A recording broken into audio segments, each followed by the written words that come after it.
Second question, like, what was that defining moment, that like you decided, okay, now I will be in this sector only.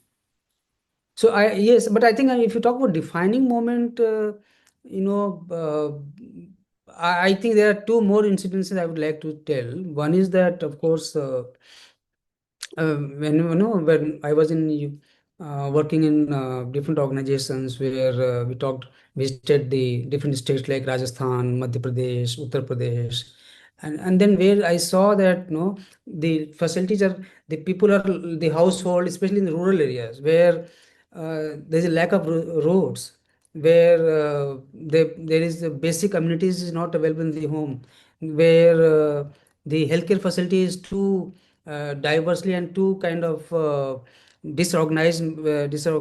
It is not uniformly located. It is not uniformly available.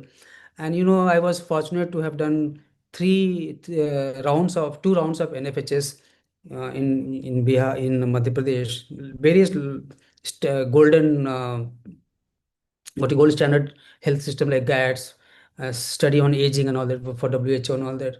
So when we used to go to the field for doing the data collection and all that for to understand the things, it was so from the district headquarters or the from community, the rural villages were 100 kilometers, and there was nothing in many places. There are nothing you could see for 30 to 40 kilometers of distance in Rajasthan or Madhya Pradesh and all that. So we used to say people who talk about quality of data. So we used to say that if the person has reached to that level, definitely they will do the work. And that was something again was a mind opening for us that these are the areas where more than 90% of people, uh, I mean more than 70% of people live in rural areas, and there are no uh, basic communities, there are no healthcare facilities. So that was one thing I would say was one of the eye opener for me.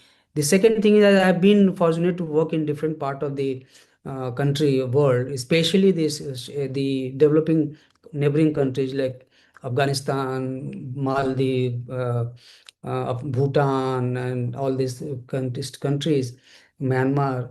So especially I'll talk about Myanmar, Afghanistan, which is a war-torn country. 90 more than 90% of the people do not have any living subsistence. They don't have anything to work to generate their kind of for 2 meals.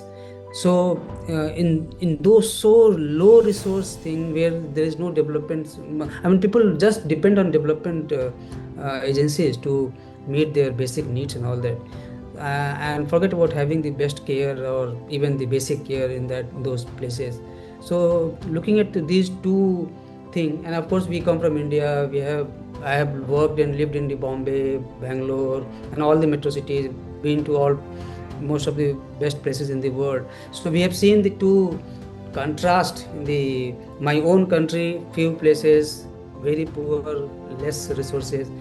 Neighboring countries like Afghanistan, Myanmar, they are so different, kind of low resource places, struggling to with local geopolitical, economics, and other issues.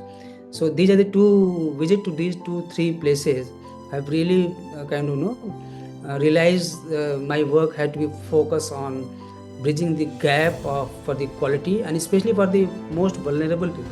The people who have access, they will always find place to go anywhere in the world, not only the metro cities, but those people who are living in the marginalized people living in the remote areas, how to improve the quality and access to these people was, I think, very important. And that those are, I think, is my milestone, you could say, defining moments for me Mhm. to do something in this area. Yes, sir. Yeah, and actually, you very succinctly mentioned the incremental sort of defining moments in your journey. At the start, then like when you have seen the complete development sectors in different geography, like geolocations, and then again, it gave a push. Okay, so again, I will stay in